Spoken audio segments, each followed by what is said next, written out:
Quiero preguntarle cómo usted logró ser un chamán, cómo era su camino. Bueno, para aprender el chamanismo en la Amazonía, primero tienes que tener el deseo, tienes que tener la fe, tienes que eso es lo que hace que sean pocas personas las que sienten un llamado tan fuerte, tan auténtico como para resistir los años que son el entrenamiento y la dedicación y la devoción que ello implica.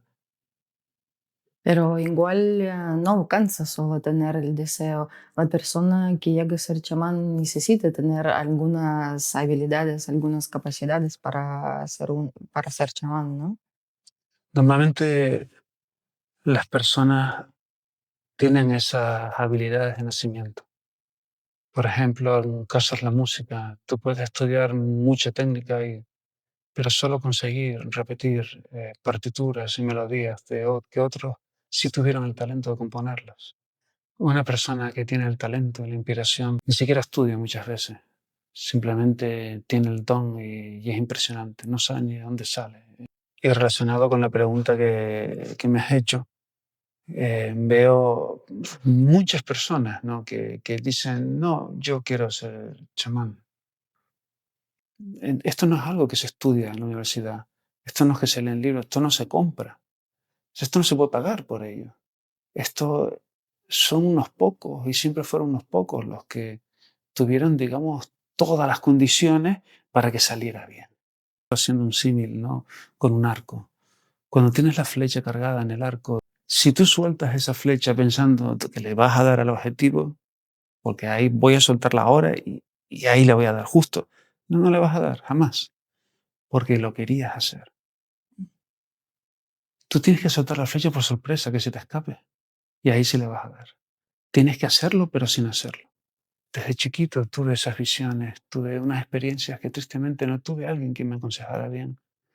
Y las viví todas esas revelaciones del espíritu con mucho miedo. Después, gracias a mi familia, estudié la música, estudié piano y ahí fue un nuevo comienzo, ¿no? Ahí fue un gran paso para mi vida.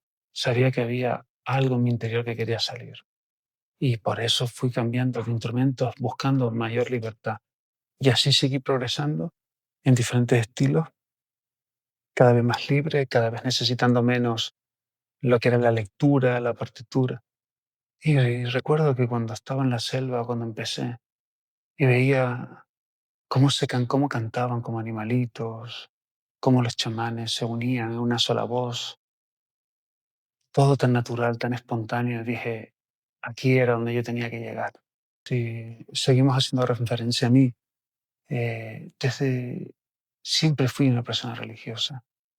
Aprendí lo mejor que pude el cristianismo al haber estudiado en un colegio religioso y quise avanzar más, aprender budismo, las tradiciones de China, taoístas, un gran recorrido también en las tradiciones árabes y hasta que llegué a la selva. Después una persona que tiene la sensibilidad o está hecho para ser un chamán es una persona que crea, una persona que busca crear vida, sanar, ayudar.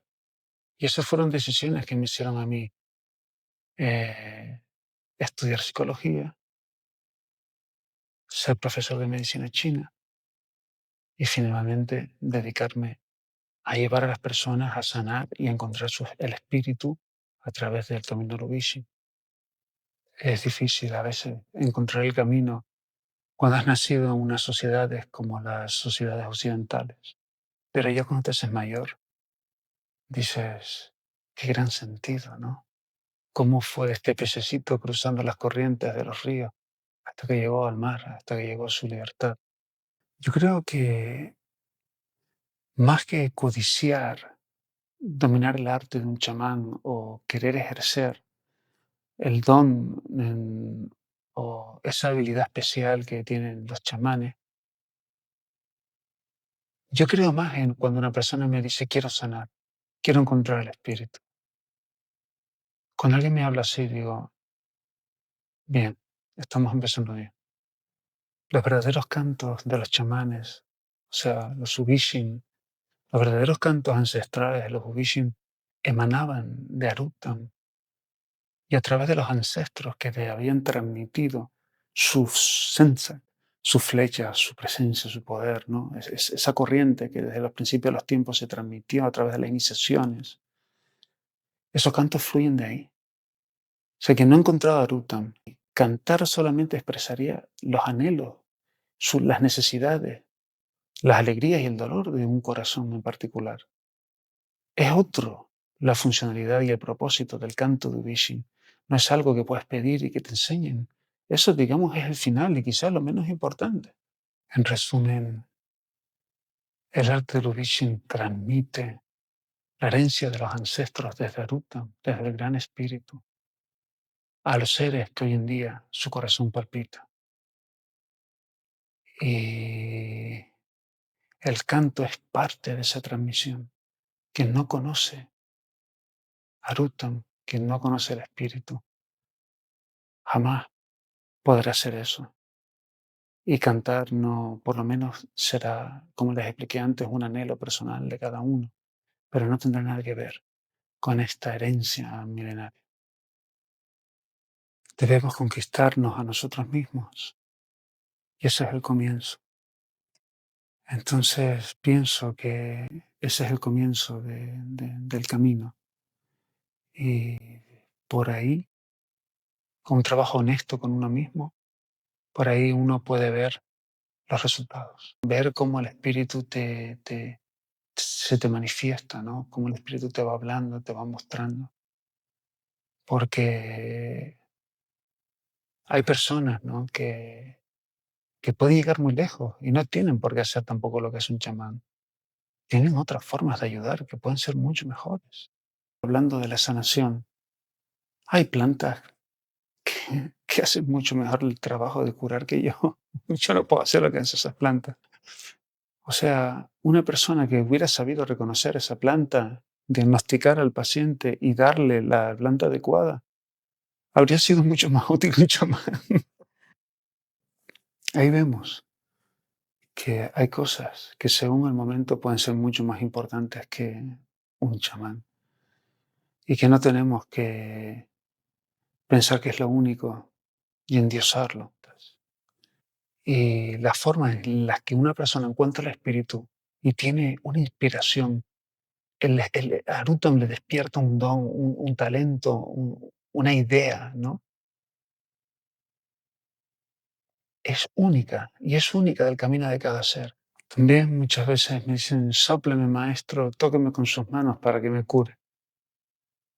Y digo, sí se puede hacer, pero eso va a ser un poco lento en tu caso, ¿no? Depende de cada persona. Toma esta planta y corrige en tu dieta esto y cambia esto en tu vida. Sigue mis consejos unos meses y después nos volvemos a ver y se arregla el problema. Y no todo se puede sanar. Ahí el chamanismo te puede dar una vida de paz hasta la muerte. No le deseo a nadie tener que vivir la vida que yo viví, porque ha sido una vida muy dura y de mucho sacrificio. He tenido que ver muchas veces lo peor en las personas. He tenido que ver trucos muy retorcidos con los que la sombra ha seducido y corrompido a muchos seres humanos. Hasta su carne la ha corrompido. Y todo eso es duro y te va marcando en la vida. Hace mucho que perdí mucha de esa inocencia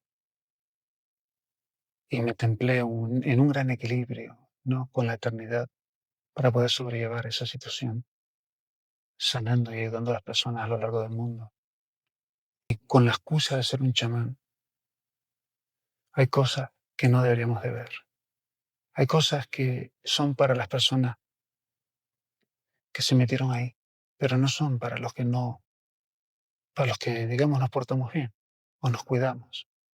No era para que yo las hubiera visto, y menos que las hubiera tenido que sentir, compartiendo con ellos para sanarles en ceremonia. Yo que quiero a mi gente, no les deseo que tengan que hacerle esas cosas y vivir así. Mi hija me dice siempre: "Papá, yo quiero que tú seas mi maestro, quiero que me enseñes". Y yo al principio, pues, no quería, porque no le deseaba a ella la vida que yo tuve. Pero me di cuenta que tiene mis genes, tiene mi energía, tiene mi sangre. Debe tener algo de lo que me hizo a mí. Pero le voy a enseñar el espíritu. Le voy a enseñar a ser feliz, pero intentaré evitar que ejerza ese trabajo. Entonces, respondiendo a la pregunta original, para ser chamán, tienes que tener una sensibilidad, tienes que tener como unas características de las que saliste de tu madre, sí, ya forjado de esa forma, ¿no? Un poquito sí que hay que ser eso. Yo pensaba que no, pero sí, eso es así, siempre fue así. Y después los maestros tienen que elegir bajo mucha recomendación a sus alumnos, porque en la tradición Shuar, cuando un maestro te entrena y después él mismo te inicia transmitiéndote su poder, el alumno, como te enseñó la tradición, el receptáculo del poder, de esa herencia, ¿no? De los ancestros, no puede contener lo que se le ha vertido en el interior. Eso se le va a salir. Y cuando se llaman las flechas, ¿no? Los zigzags. Si esa flecha sale, simbólicamente, pues, por lo menos se explica así, regresa al origen, regresa al maestro. Y lo hiere a él por donde entra, pero el alumno dicen que suele quedarse con problemas en el sistema nervioso. Me refiero, por ejemplo, a una parálisis o otras cosas, ¿no? Pues los maestros son recelosos para enseñar y suelen confiar en familiares, como mucho de linajes conocidos, ¿no? Las mentes no están disciplinadas, ¿no? Entonces eso va a ser un desastre si se le transmite a una persona así, ¿no? No tienen la capacidad de contención, de poder, ¿no? Entonces no se les puede dar algo que no lo van a poder contener, pues no tienen las condiciones, aunque es cierto es que se puede entrenar a alguien para que las tenga, pero habría que ver, o sea, y el entrenamiento previo puede ser largo, ¿no?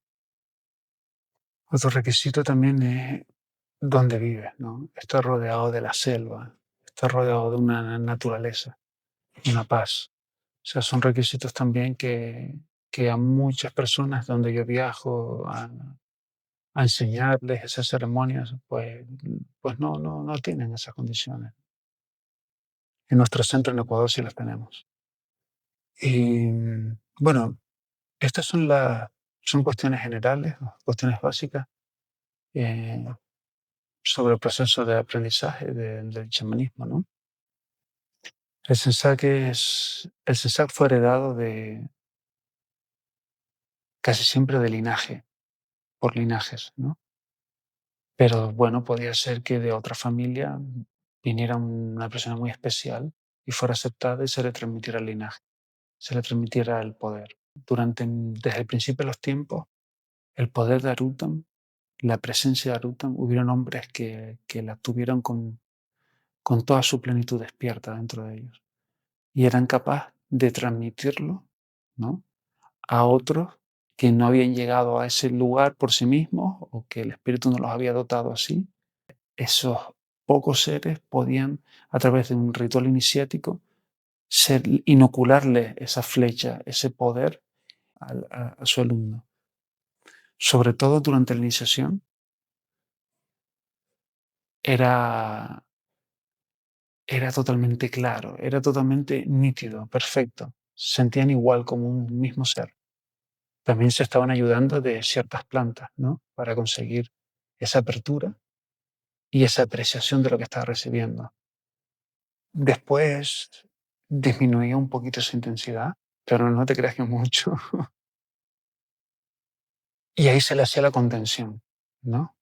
O sea, la castidad es una abstinencia reproductiva, una abstinencia sexual, ¿no?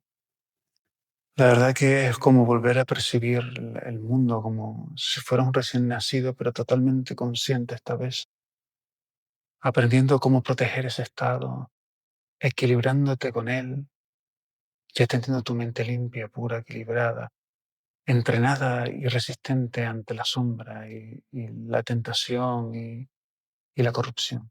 Y digamos como si se hubieran encarnado los ancestros en ese nuevo hombre y tenemos un todoterreno ahí preparado para lo que sea.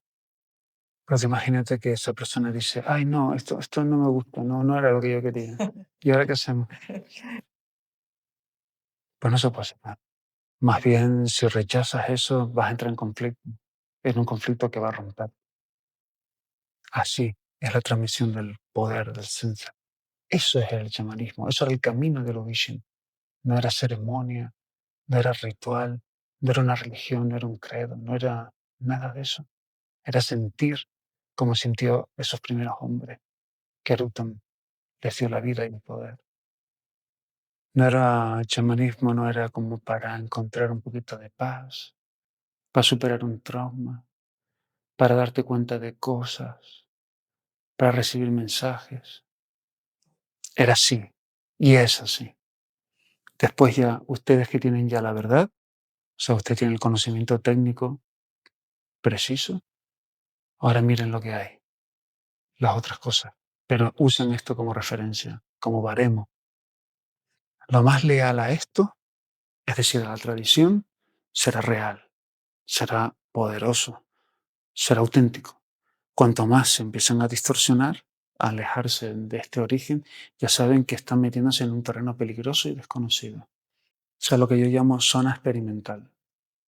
Y la zona experimental no sabemos dentro de unos años qué consecuencias va a haber. Todas esas variaciones, adulteraciones, modernidades que existen, todas han acabado muy mal. Mm. Todas, sin excepción. Ya sea mentalmente, emocionalmente o físicamente en la salud. Quizás hay alguna que no. Así como yo les hablo del Amazonas, les hablo del pueblo Shuar. Pero lo más poderoso que tiene esta tradición son sus miles de años de historia. Muchísimas generaciones que hicieron un camino tal cual hasta hoy, respetando cada paso, respetando cada procedimiento. Y funciona hasta hoy en día, creando hombres sabios con una herencia, con poder y con salud. Y eso, esos miles de años de historia de esta tradición, es para mí la garantía más grande a la que yo le debo, por la que yo le debo la lealtad y por la que yo entrego a las personas con confianza un camino.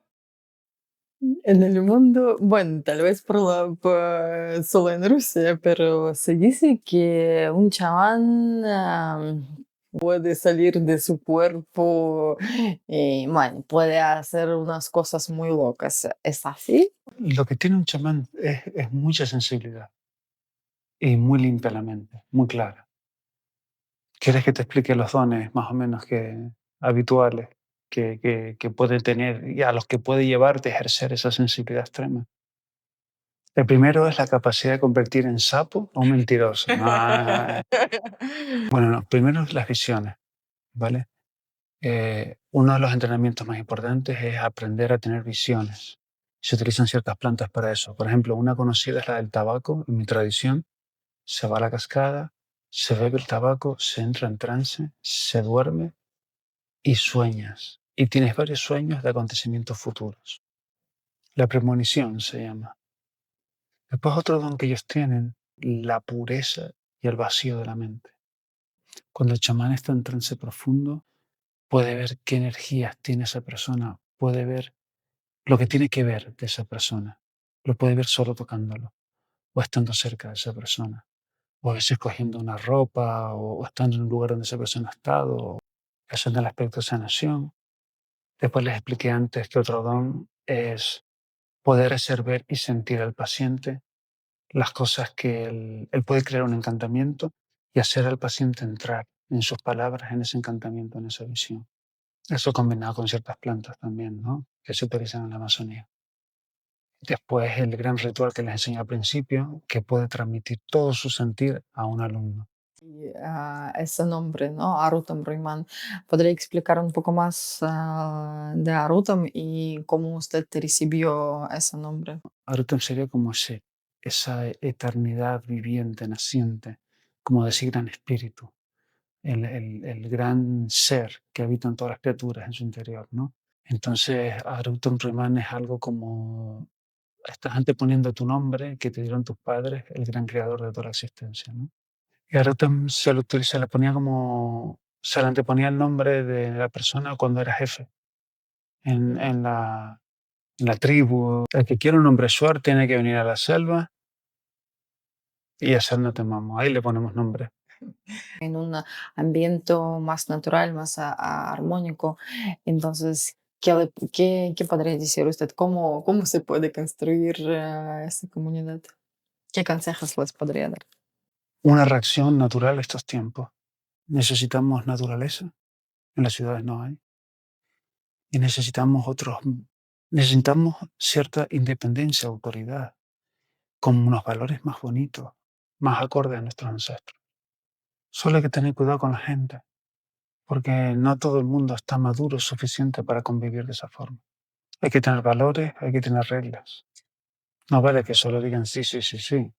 Voy a hacer todo lo que dice. Hay que intentar también tener cierta independencia energética. Tal vez usted sepa algunas comunidades donde se puede aprender cómo construirlo. ¿Usted sepa No, alguna comunidad que funcione bien? no, nosotros somos más, tenemos nuestro centro, que es como una pequeña comunidad en la selva, pero es diferente. Allí, allí no necesitamos electricidad, vivimos con fuego, aunque tenemos electricidad, ¿no? Independiente también, pero no es un requisito indispensable. Ahí se puede vivir como vivían nuestros ancestros. Nosotros tenemos nuestros materiales para hacer casa, tenemos nuestros ríos limpios, nuestros ojos de agua, y mucho terreno, 600 hectáreas. Así que bueno, cada lugar tiene sus trucos. Gracias por invitarme. Un placer. Siempre a su servicio para cualquier consejo que necesite.